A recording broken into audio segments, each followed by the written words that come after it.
I'm Jerry George. Thank you for joining us. Valerie Albert was daughter, wife and mother, excellent broadcaster, a philanthropist and a friend. Of course, there are many other titles we can stick onto this list for her varied accomplishments and her contributions to St. Lucia for the past 40 years. We'll be discussing her many roles in life later. But I'm remembering September 7th. I was in my office and I got a WhatsApp message which says, don't, release the information, but Valerie Albert is dead and she passed overseas.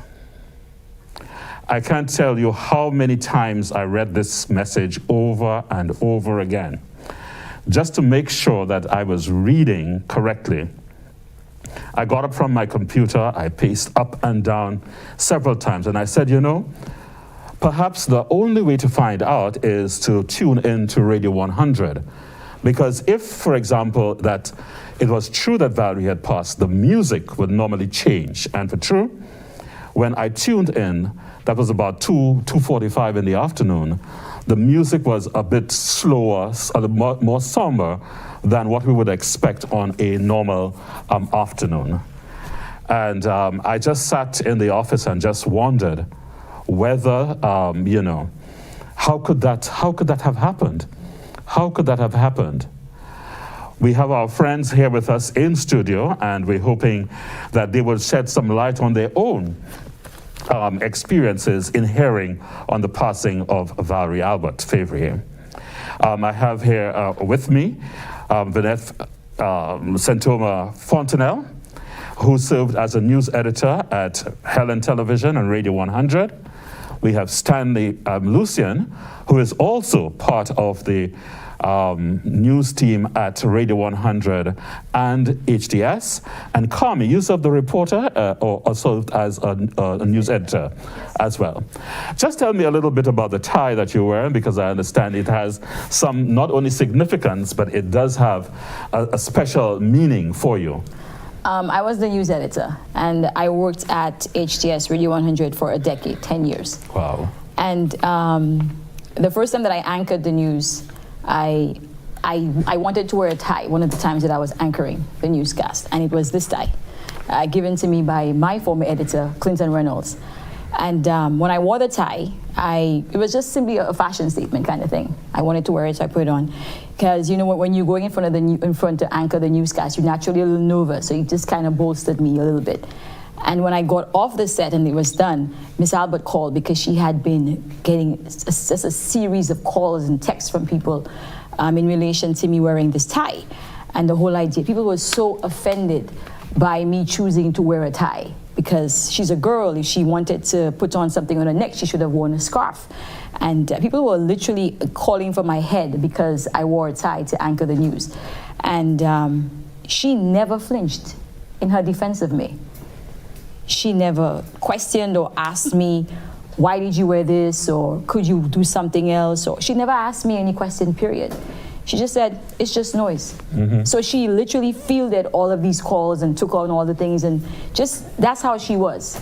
If you were doing your job and you were doing it to the best of your ability, Miss Albert was in your corner. If you did not do your job to the best of your ability, Miss Albert was on you. And all of these things, it helped me to be a better manager, because you learn early on from the example that she set that you have to be in the corner of the people that work for you.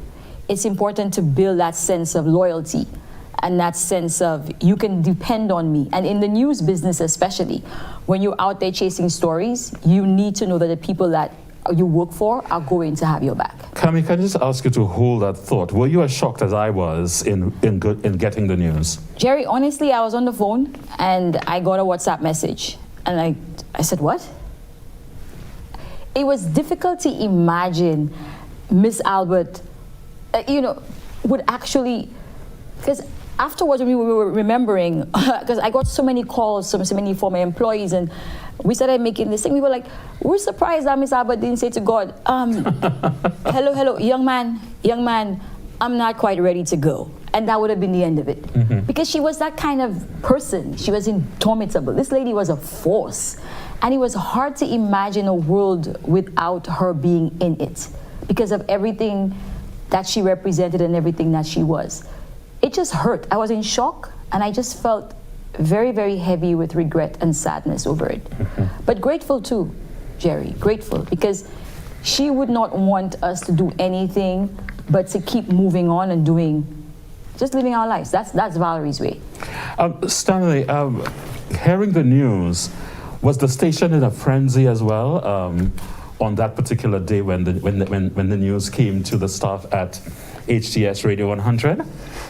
I think it was more shock than anything else. People were, in a sense, almost paralyzed by it. That's those who were not really in the know of what was happening. And it had been known that she'd been taken overseas for further medical treatment. And so those of us who were better informed of the situation were probably less taken aback by the news of her passing.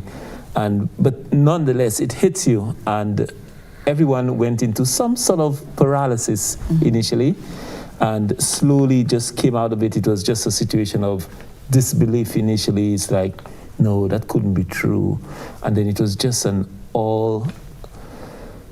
how should I say it? It just completely dominated everything, and very sobering and situation there with staff just trying and struggling to come to terms with it. Yes, I remember my phone never stopped ringing with people wanting to confirm that it indeed had happened.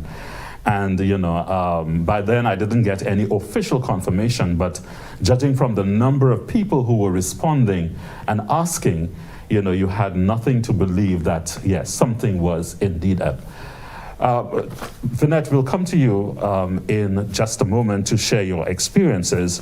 But I just want to say that although we are mourning the death of Valerie, our program wants to not only serve as a remembrance to the type of person Valerie was, expansive, somebody who is bigger than life, and also somebody who was at the same time humble. Yes. Humble, and how I would say existing as in the background.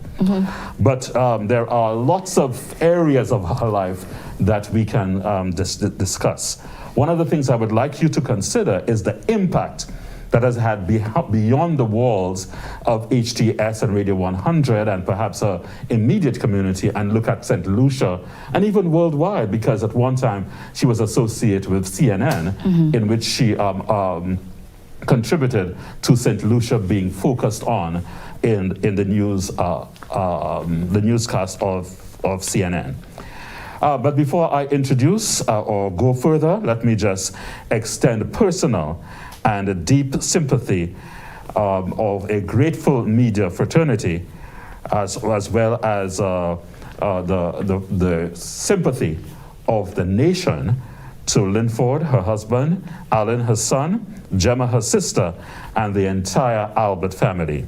We mourn with you as we honor the life of Valerie Albert Tribute.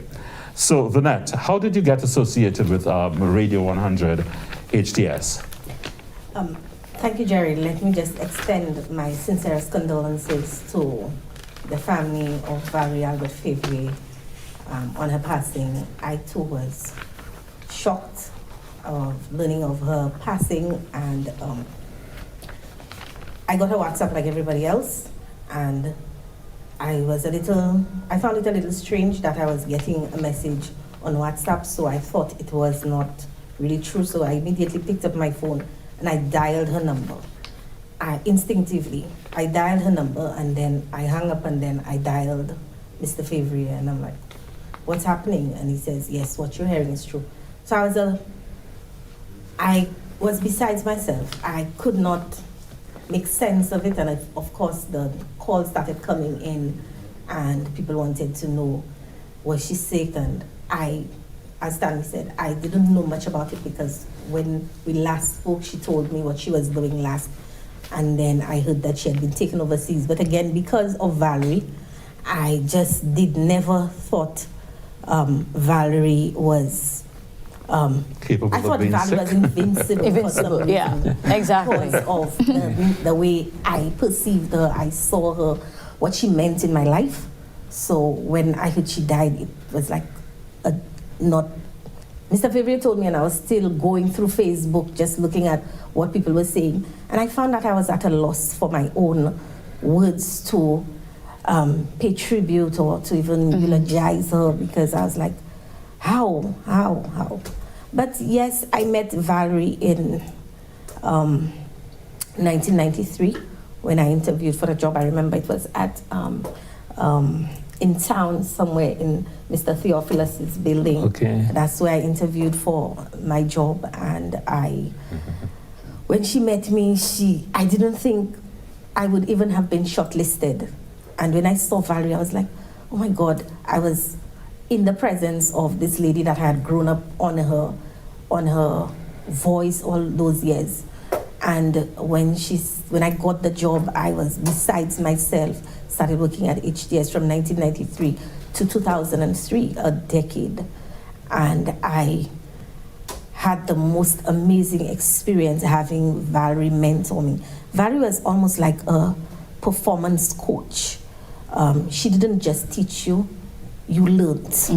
And everything she did, it's like she made you dig deep and find everything you had. Sometimes we were exhausted because we didn't understand how we started sometimes at 8 o'clock, and at 8 o'clock Valerie is still working, so you almost feel like you can't quit because she hasn't quit. Yes, Valerie is not quitting anytime until 2 a.m. So it was really a learning experience. It prepared me for a lot of other things that I had to do in my life, my studies, everything.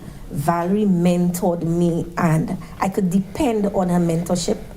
And any weakness she saw in me, she was insistent that it was not a liability, but an opportunity to grow. And she never allowed me to doubt myself. Even as Kami said, when I first had to anchor the news, I remember I used to wear my hair very kinky and you know, my Afrocentricity, I had to have that in there. And somebody was actually offended that I wanted to go on TV with that kind of hair. Oh yes. And then Valerie was like, no, that's her hair. And I remember also Russell Lake defending me vehemently. But I just wanted a different style too. So it didn't mean that I caved in, but I'm telling you, if that's how I wanted to face our audience, that's how I would have faced the audience, because Valerie had my back. Yes. And throughout my life at HDS, I knew Valerie had my back. And of course, I'm calling her Valerie now, perhaps because she's not I'm calling her Valerie. Because I know Miss Albert. Always Miss Albert. always. And other colleagues would laugh when I'm on air and I'm like, okay, Miss Albert. And they're like, Vanette, it's understood in media that you use the first name. Yeah, so no. make it less formal. No. I'm like, Miss Albert. But exactly. And this lady was amazing. St. Lucians will say out of respect. Yes. Yeah, No, that's just what you call her. That's how I was raised. Yeah, exactly. But I came into the field. I called other people by the first name. I just could not call her by her first name because she meant so much to me. I saw it was not just professional, it was personal also. And every time something changed in my life, even when I didn't work for HDS for more than 14 years, I still would tell Miss Albert, oh, Miss Albert, there's going to be this change that is imminent. And she was always there with a blessing and said, Toma, do you think, have you thought this through? And I would say, yes, I thought it through. She says, pros and cons, pros and cons. So I will really miss her, Jerry. Yes. I will really miss her. Yeah, we'll come back to this, but let's look at the beginning of the career of Valerie Albert in media, which goes back, I've known Valerie for almost 60 years. Ooh. We grew up as children on Brogley Street. We lived across the street from each other. We went to school together, and then our parents sort of moved north. Valerie's parents moved north, and we moved south. And I had already started a career in media when Valerie actually came to Radio St. Lucia. But I have somebody who can help us understand a bit more about Valerie Albert, a dear friend of hers, and we're talking about Egbert Andrew, who actually joined Radio Caribbean Radio St. Lucia on the very same day as Valerie Albert joined in the newsroom. Egbert, you tell that story so very well, so I'll let you go ahead for now. Yes, Jerry. Unlike Val's colleagues, I can call her Val and not Miss Albert. And the reason for this, Jerry, is that I have known Valerie from the age of 6 years. Living in Georgeville, Valerie had and was related to Chef Harry, bless his soul. His grandmother, or Chef's mother, lived very close to me. And Valerie would make the trek almost every weekend to Georgeville. And she was amazing at that time. And it was about 6 years. And you know, Jerry, from early you can recognize greatness in somebody. And Valerie was daring. Even us as boys, we were amazed at the things that she did at that tender age. But coming back to your question, I recall meeting Valerie perhaps in 1977, and because I had known her so well, she told me, Egbert, do you know there was that opening at Radio St. Lucia? I said, no, Val, but you know I'm interested in radio, and you are also interested in radio. She said, well, I have applied, so I think you better put pen and paper together and apply at the soonest, which I did the very same day, and she took that application to Radio St. Lucia. When I got to Radio St. Lucia, that was in 1977, there were about 8 of us to be interviewed. Some names I can remember, some I cannot, but I remember Frank Girard, Pancham Kalicharan, Linda Charles. We had to do an interview with Winston Hinkson, who was the manager at that time. And I can tell you, like Valerie, Winston was that intimidating figure. So we did the interview, and a couple of days after, Winston or somebody called me to say that I had succeeded to get with Valerie. So here I was with Valerie joining Radio St. Lucia at the very same day. Our editor at that time was Gregory Regis, and people in the newsroom, I can recall Herman Henry, Imbert Charles. Herman actually did sports, but sometimes he would help out. So from my encounter with Valerie at a very tender age, I met up with her at Radio St. Lucia. The funny thing as well is that Valerie, my wife knows Valerie even younger than I was. As a matter of fact, I have seen pictures of Valerie in a party gear at my mother-in-law's house in Leclerc. And Stanley, if you can hear me, ask Andre Paul for that photo, that young Andre Paul, 2 years clad in his party attire, attending that party with Valerie. That could make a good show tomorrow. But okay. From Georgeville, that's an interesting story.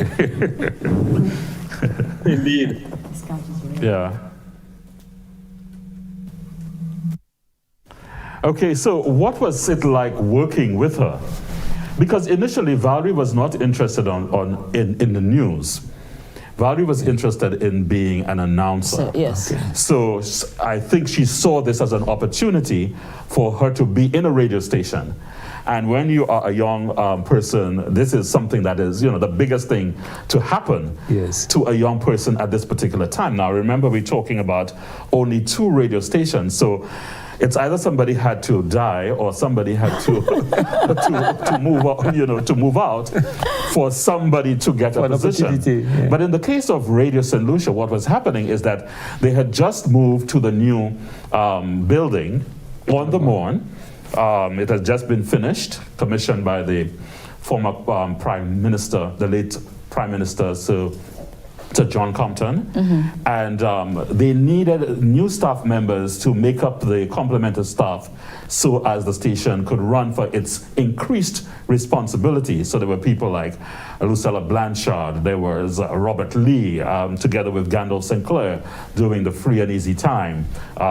We had people, you know, the names do not come to me as quickly as before, but you know, it was a place where people found that, you know, hey, this was an opportunity if you were able to get your feet in. And I must say that people like Margaret Robert Steele and Winston Hinkson provided the type of background, because one of the things that was taught at Radio St. Lucia, there was a saying which was brought back from the Wibbs days: all the air your diocese.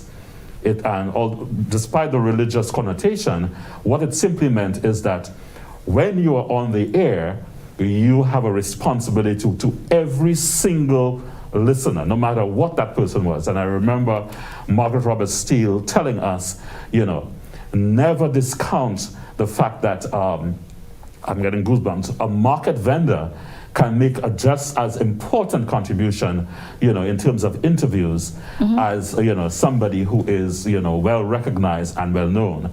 And, you know, these are the types of things I think, and I would like to think, it shaped Valerie, you know, in terms of, you know, the type of person that moved on to be an owner at Radio 100 and Helen Television.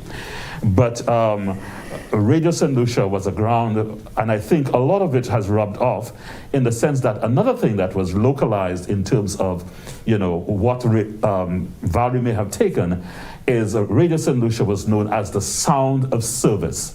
Yes. You know, the sound of service. And I must say that Marcelina John reminded me that perhaps when she joined, that was the kind of output, the kind of expectation that the management had for the persons who joined Radio St. Lucia. Yes. So in terms of your own meeting with Valerie Albert, what type of person did you initially, you know, saw her as?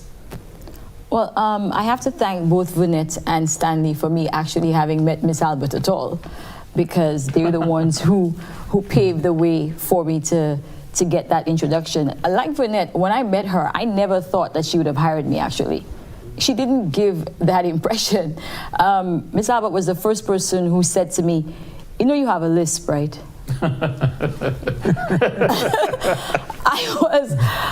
I did not know that, Jerry, until she said so.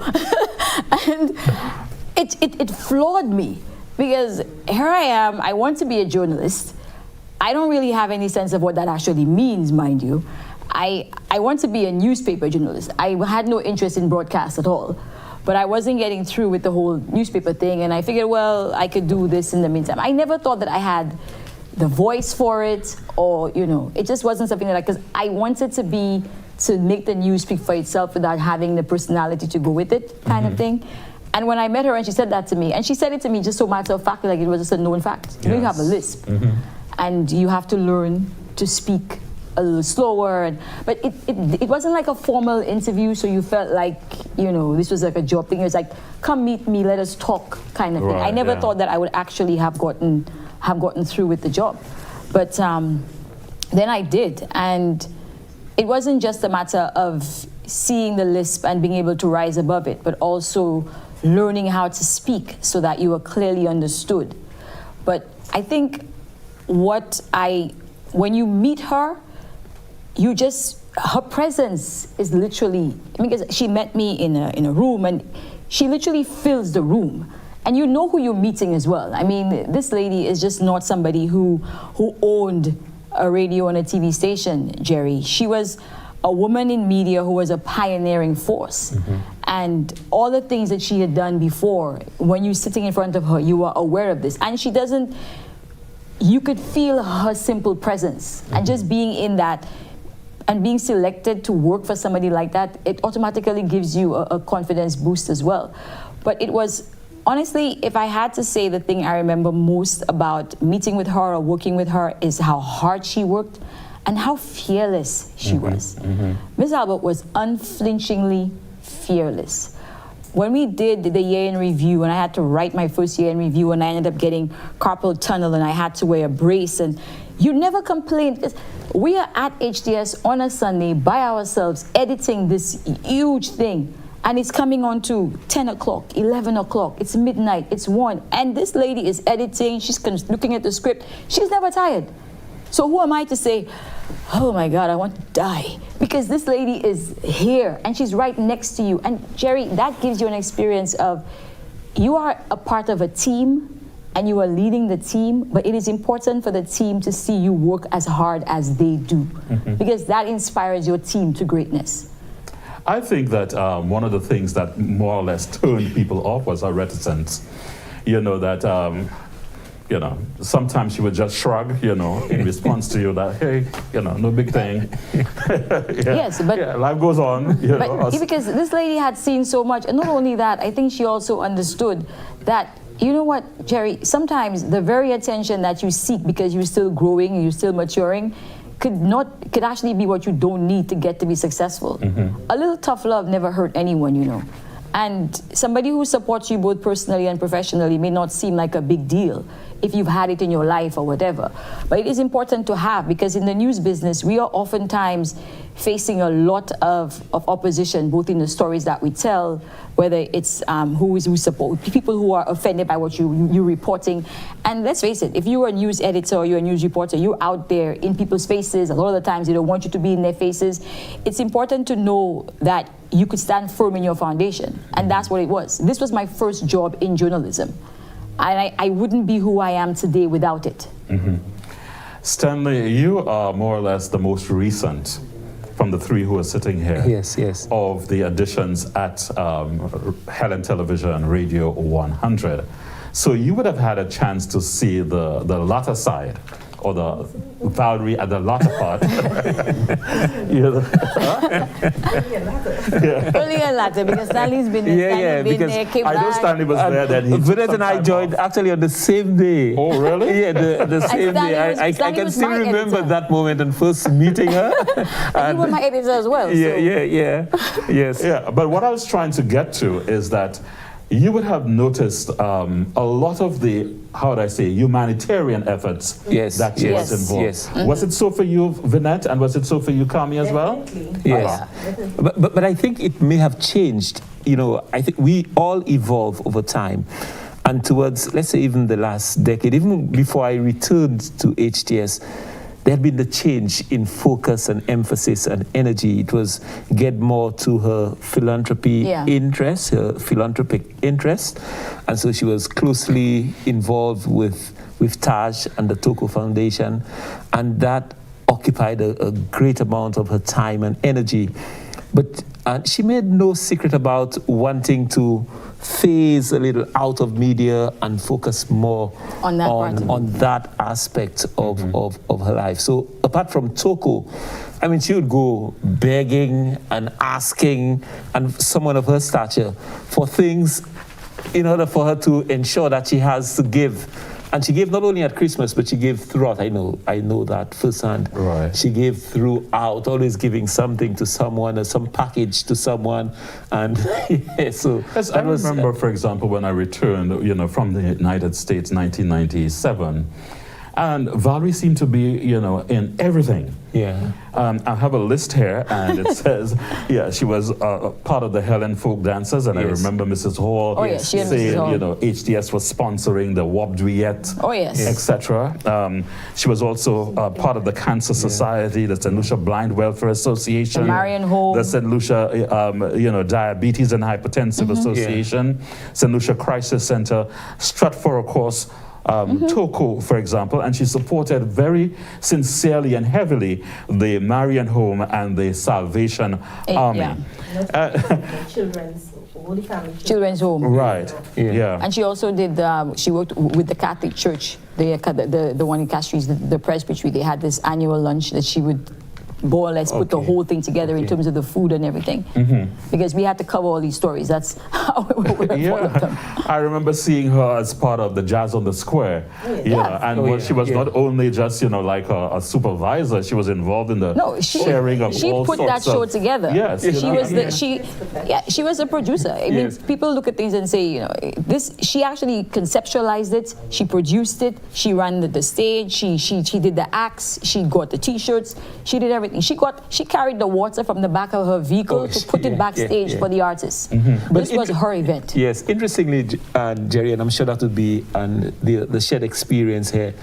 And she would be the sort of individual, she wouldn't say, well, as a lady, Oh, there's no, that no. cable that's not working properly. Miss Albert has and gone she would at have the to back call of somebody. the thing, and she'd she's go. pulling the cable herself. And can you see it now? Can you hear it? And I'm like, So she would do that. She would get her hands dirtied. if she needed to. Yeah, No, and she didn't care did- about that. Exactly. She never had anybody do anything That she would not. want to Exactly. Yes, So yes. that was impactful because there was never any job that you were assigned that you felt Was beneath you somehow. beyond, Yeah. Your Right. scope of your work. Yeah. Because Valerie would do everything from the most menial of tasks to the management of Yes, operations yes. of the studio.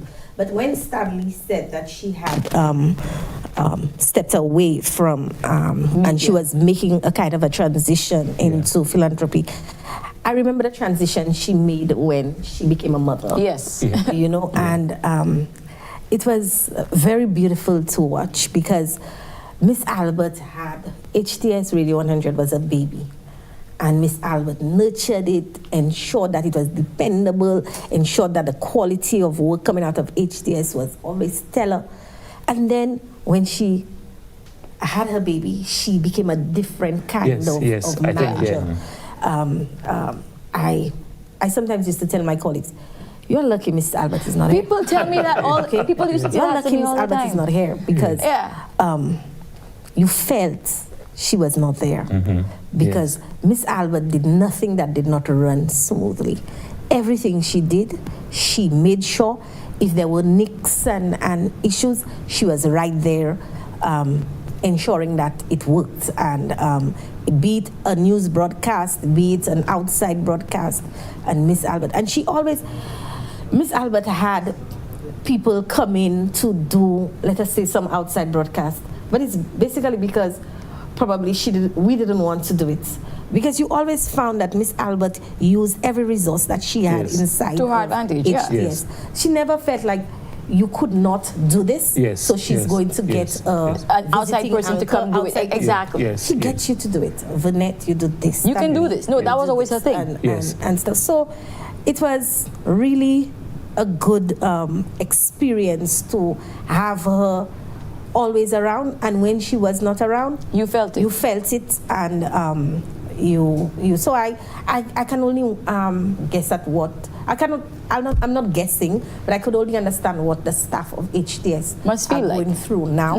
Must feel about, even though she was not always present like she was from 1993 when we joined HTS, but she was a formidable woman. She was. But talking about her philanthropy and her humanitarian work, what impact would you say that has had, for the larger society? For me, I see her always, ready to and willing to assist the underdog. Very so. Always, somebody. Corporate social Right, responsibility before it exactly. became a tagline in St. Lucia. She was doing that. Yes.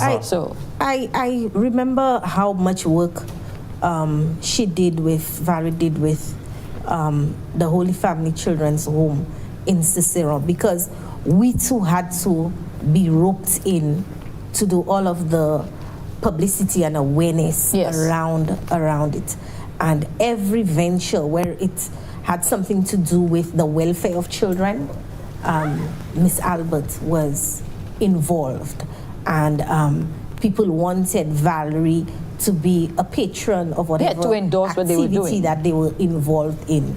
And she did it willingly. And as Stanley said, she begged and she asked for things. And then we would come in and Miss Albert would have her office Just covered with all kinds of covered bags. with all kinds of things, drinks and everything. And we're like, Lucia, you cannot find Miss Albert in all to try of to the get things to that her. she had in her Her office. vehicle was the same thing. Her Yes. vehicle was covered She with had all these this bags. big- what kind of vehicle was it? It was a Pajero. Pajero. Pajero. Yeah. And it was a big Pajero. She would fill it up with things, and everybody was involved. You couldn't say that you felt like you didn't know what was happening at HTS, because once the activity was on, you were part of it. You were part of it. Involved. You Exactly. were roped in, and even if you felt like it was beyond what you had signed up for, but you came to enjoy it. You remember You were all sucked those days? into the, and it to was the- funny to remember Yes. all those days we had to go to Viewfort and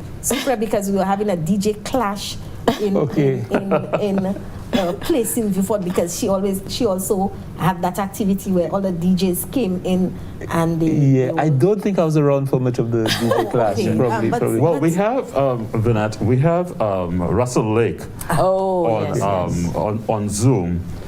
Russell, I listened to you tell the story of how Miss Albert, or Valerie, Valerie stole you from the hotel industry and brought you to sort of assist in the popularity of Radio 100. Could you tell us some more?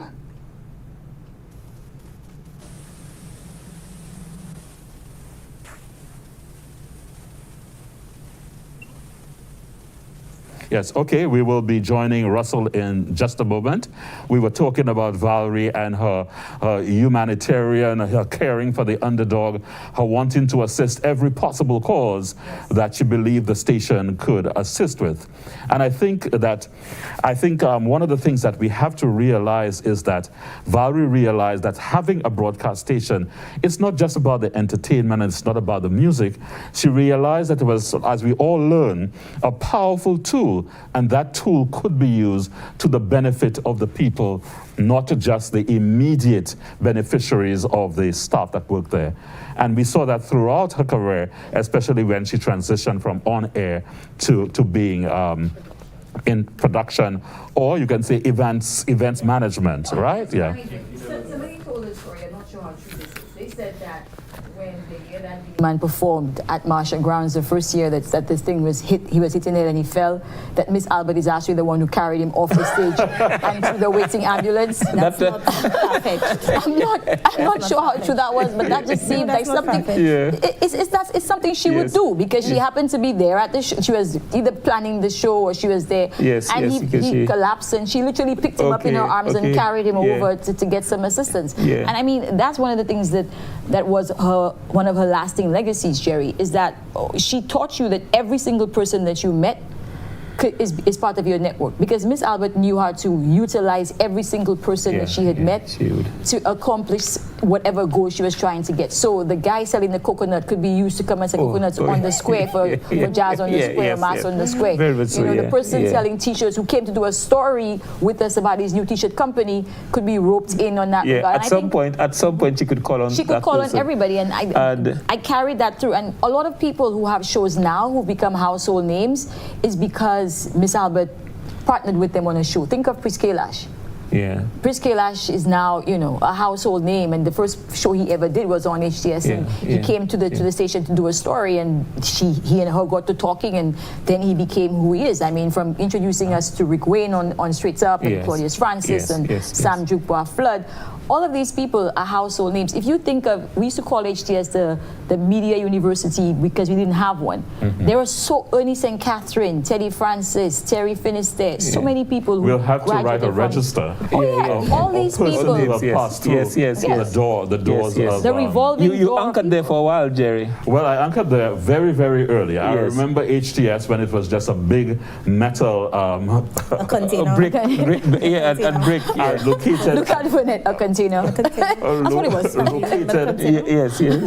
No, it was just a big antenna. Oh, yes, it was, and we were, and at the time located at La Pensée. We had one cameraman, which was Linford Favorite.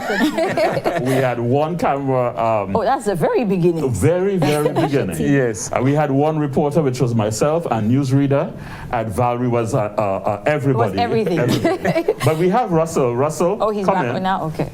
I was saying that I heard you tell the story of Valerie stealing you away from the hotel industry to come over to the newly established Radio 100.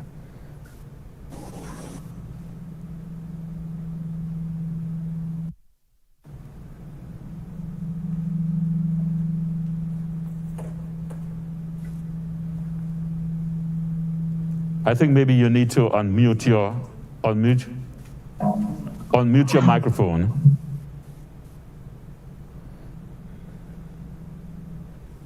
And the beauty of live TV. Okay, well, at least we know that Russell is there, so we will stand by for him. But maybe that was the entertainer in Valerie, because I heard Andrew Paul talk about Valerie's days on the stage. Yeah. Yes. No, because I actually want to talk about something that Vinette said. That people always used to tell me, people who used to work there before I started working there, how lucky I was that I met her after she had made her son. Because they said to me that she became a completely different person, because the kind of person, the manager that I met was not the manager that she was before, because I found her to be a very nurturing force, both in my personal and my professional life. And it just goes to show you sometimes how, as you move on to different aspects of your life, you're allowed to change, and how that can impact your work and your business. But also, in terms of her entertainment, I mean, think of all the people who have come to HTS with a CD or a little thing to try to push a song or push something. And Ms. Albert would meet these people, make them come on Jazz on the Square or Mass on the Square, tell them how to put their CD together. You know, when you come into a station, you should put on a proper shirt, and you should iron your thing, and you should giving free advice to all these people. It's not only her impact on media or philanthropy, but it's also her impact on the arts as well. Because I don't know any woman before her who was producing entire shows on their own while still running a TV and a radio station. Mass on the Square was a massive endeavor. Well, she was a woman in a mostly male-dominated in every aspect of what she chose to do of her life. Yes. Mm-hmm. And while she everything she did, she was completely devoted to. Yes. So she was devoted to being a mother. She was devoted to raising HTS and building the kind of, you say it was a university, and that is true, because at some time, Stanley, I think you would probably remember, at some time, when you worked at HTS, it's like it was the Harvard of you had passed through the halls. And the expectation about what should come out of an HTS was high. Yes. And once you started working at HTS, and a lot of the people who now own media, they were once at HTS. Yeah, Bernard, Fannis Green, all these people. It's amazing how much HTS and Valerie was instrumental in shaping a lot of people's way of doing things. Valerie didn't just put you there. She had metrics that were established that you had to follow. You knew most of the time what you were supposed to do, and if you didn't know, you could always ask her, well, is that what is expected of me? And she will tell you, yes, that is what is expected of you, and more. And I feel, I don't know how much of that is still happening in media, because I'm not in media, but what she established, as long as we probably don't have a book that immortalizes some of what her principles and that, but you would see it in some of the work and some of the people that continue to be attracted to HTS, and to this day, some of those who were with me and who are still at HTS, because there are lots of people who are at HTS, who you've been at HTS for years. There's no kind of instability of the workforce. It's like when you go to HTS, there is a solid 5 years to 10 years to more at HTS, and it's part of the legacy of Valerie Albert. Well, at some time we will have to write the history, and I think Radio St. Lucia plays a very important role. Yes. Because in setting that up, I'm not saying that she would have learned or taken everything over to the newly established media entity, but there was certainly that sort of Foundation. that was provided by Radio St. Lucia, yes. and taking it over to the newly established station. But Valerie was solid in terms of her knowledge as far as television production, because I remember the time when she had gotten the scholarship to go to the Netherlands. She didn't go and study radio. She had decided instead to study television production. And none of us really sort of, made sense of it. But she had a plan, apparently. That my plan would be the station I'm going to set up after I've returned from Holland. Yeah, exactly. And I must say, too, that whatever she would have learned, she crystallized in terms of, her training at Carrimac, at, at CNN, being at CNN, which a number of training programs that provided you with the type of formality, that you could then pass on to others and teach them this is the way it is done and done properly. Yeah. Exactly. I think, Stanley, you did that Netherlands training, didn't you? No, somebody at HTS actually did it. Really? Stanley, Burnett is adding all kinds of things. Yes, because she's saying you went down to collect things, you never went. Now she's saying you went down, you never went. Stanley, I am sure that during my tenure at HTS, that somebody actually well, it wasn't me. Went to the Netherlands. That's one of the things she did. She ensured that there were opportunities for us to develop our skill in journalism. Well, Vanessa, I usually keep track of these things, and as far as I know, she was the only one that would have done the Radio Netherlands in Hilversum, Holland. But Stanley, you did something. No, because. But let me just find out from control. Do we still have Mr. Russell Lake online on Zoom? Okay, so.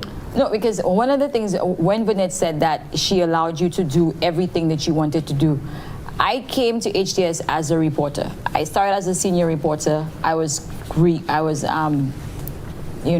from that to the assistant editor in 3 months, and then I became the editor.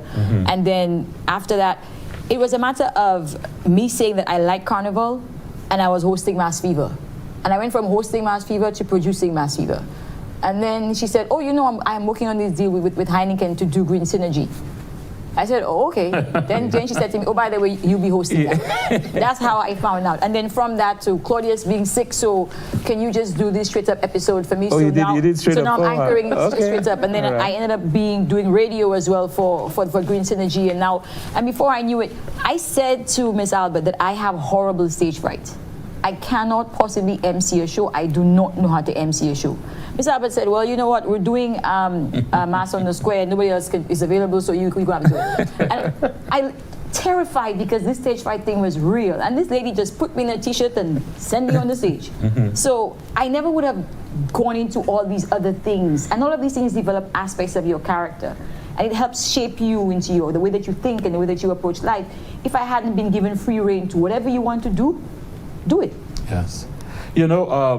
It's unfortunate that we have to use this opportunity to say something that we have always said that needs to be done, which is the recognition of media persons in St. Lucia.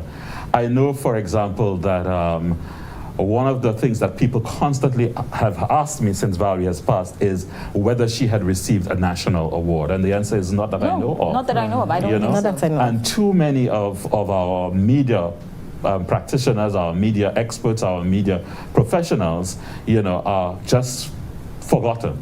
Pushed to the wayside, pushed by the wayside. Yourself included. Thank you. Yes, very much. Don't let them push you to the wayside, Jerry. I'm giving you your flowers right now.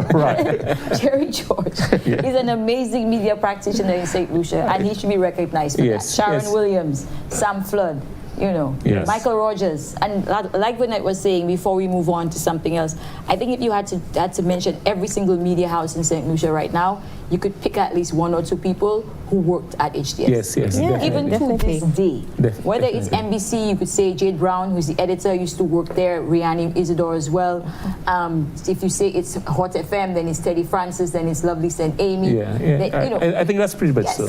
That's pretty much She literally... But we have to establish some sort of method to make that recognition happen, and don't wait, let's say, for the government to do it. Yeah. You know, we as media persons must now come to establish some method in terms of uplifting the, you know, our I think it's because colleagues. it's the nature of our job. I mean, and maybe it's the way that we did media back in the day, Stanley, in that, and probably from watching the way that Miss Albert did it, while you were controlling it, you were never in front of it. People never saw you or your name or your face. You were always in the background. So we go to awards to recognize people. We are remember, always working. before she became in the background, She was you actually as a knew she yeah. was. Yes, Because yes, your yeah. first introduction to her, at least my generation, first Was her introduction voice. to her was her voice, and then you saw her on TV presenting and television. presenting. So here is the challenge for you, at least. Yeah, you involved in media. You in media still? In a sense, yeah, PR. communication. You know, Communications. I'm sorry. Yeah, Get it straight. That's good. the challenge is that we need to put something in place. No, I agree. For I agree. In the recognition. recognition. Yeah, because as far as I know, the national recognition has been very limited. Some names that I Well, remember. Michael Rogers actually got an award, I think. Mike Rogers, Yeah. yes, I Dave remember Samuels, Guy Ellis, Dave Samuels as Dave well. Samuels, Yeah. Rick Wayne, Yes. Margaret Robert Steele, Earl Bousquet, and the last person was Timothy. Yeah. Timothy. So a few people have been. Yes. But not. I mean, Yeah, I like it's- what Vanette said earlier in relation to. No, Stanley, sorry, you were saying something. I'm sorry. Go ahead. No. I was just to note, and that I think the failure of the media today. I'm just segueing just a little. Yes, of course. And to be organized and structured. I'm saying beyond the individual and media establishments as an umbrella sort of Yes. body to represent the interests, to promote, to lobby for people who are involved in the media, is to our own undoing. Yeah, and to our own detriment. Yeah, definitely. And so it's something that has to be taken care of, something that has to be addressed. And it's not only to depend on people who are presently involved in media, because very often those people do not have the time. You reach your home exhausted. So you could look at someone like Carney, you could look at someone like Vernette, well, Jerry, very much yourself. Yes, I didn't because know apparently Vanette communication. I didn't know that. Communication I thought is it was- not hard. Communication Jerry, is not excuse hard me, I at thought it was all. the cushiest job in We're town. just here, we're on vacation. No, I mean, yeah. so. But so to I get see what you're involved and to see about the growth, the development, the necessary lobbying and putting of structures in place for media. For media people, because media is such an important part of not only our democracy, but everything that we do, what we learn, what we see. To be able to do it and do it properly. I said to Stanley, I just told you recently that when I left HTS, I weighed 97 pounds. You can't really gain weight. Don't look at me, Vanette. Okay, I now weigh 120 pounds, okay? Let's leave the food aspects for a little I am bit. not We'll come back to that. Linford Favre, who is Valerie's husband, Yes. and also, of course, colleague, Yes. as a director of the Helen Television System and Radio 100, is on Zoom. Linford, we are expressing our sincere condolences to you. I know it's a very rough time, and in terms of getting things, in place, especially for the burial. But how are you holding up?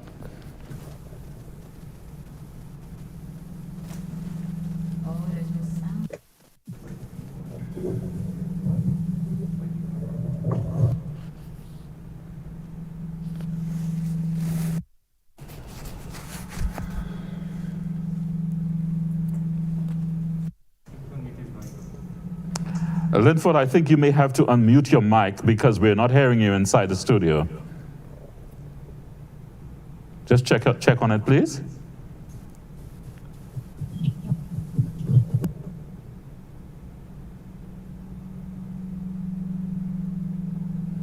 How's this, guys? Any better? Yes, we're seeing you and we're hearing you now. So I did ask you, how are you Okay, good managing? We're trying to cope with something which was totally unexpected. It came as a surprise to us. The reality is that she had been fighting an infection for about 6 weeks, and she appeared to be, getting on top of it. But unfortunately, that was not to be. So the outcome is unexpected, but at the same time, we simply have to keep moving the ball forward and make the best of a not so good situation. But I understand Bernard Farnes is also on Zoom.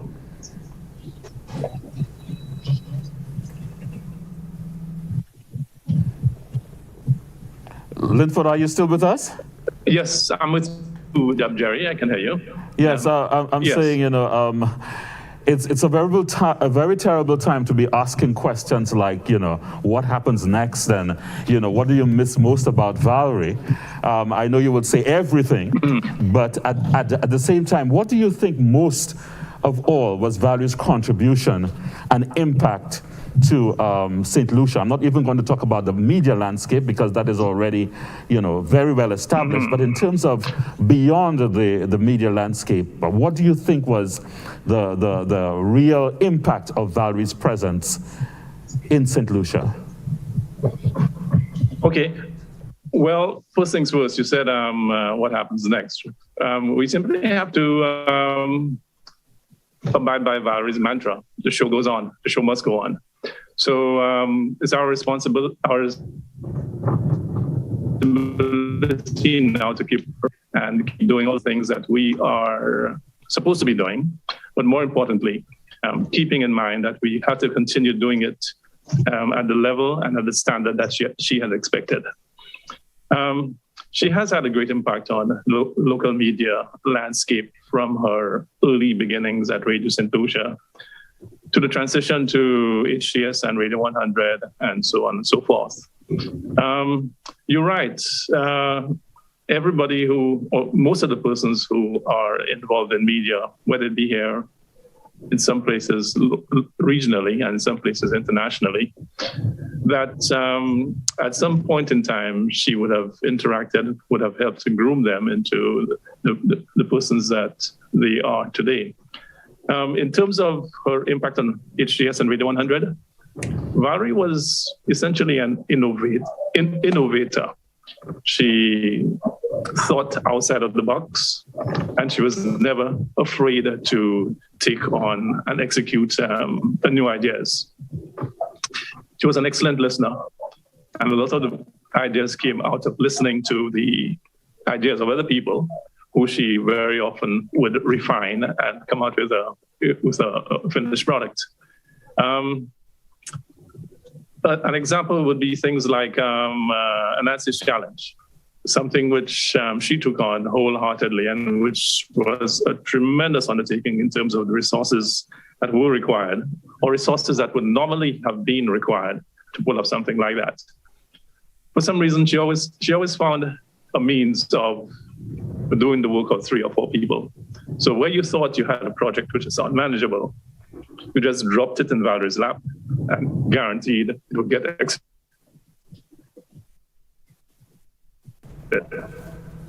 the 40.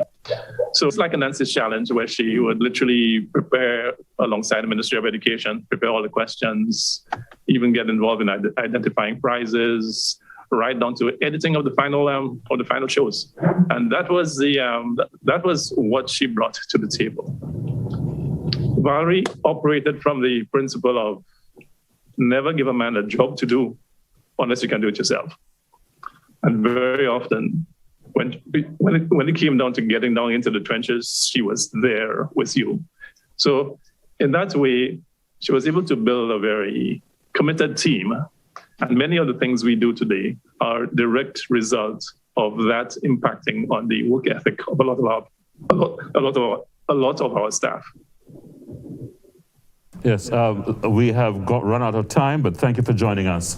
And again, we extend sympathies to you and your family, and we hope that you are strong, and hope you find comfort in the fact that the job well done, that was all Valerie favoring. Thank you very much, Linford. I would like at this time to thank our panelists for your contributions. It was great having you with you as we reminisced. Time is against us. I want to we have looked at the humility of Valerie Albert Tribute and also her forthrightness. And this has endeared her to many, just as her generosity of spirit and of giving her expertise as well as her time to a multiplicity of causes and events that brought a difference to the lives of many. She left an untouchable legacy, and it is my wish that such a legacy will inspire those who will follow in her footsteps. To God be the glory. May Valerie Albert Tribute rest in peace. Thank you. Thank you. Thanks, yeah.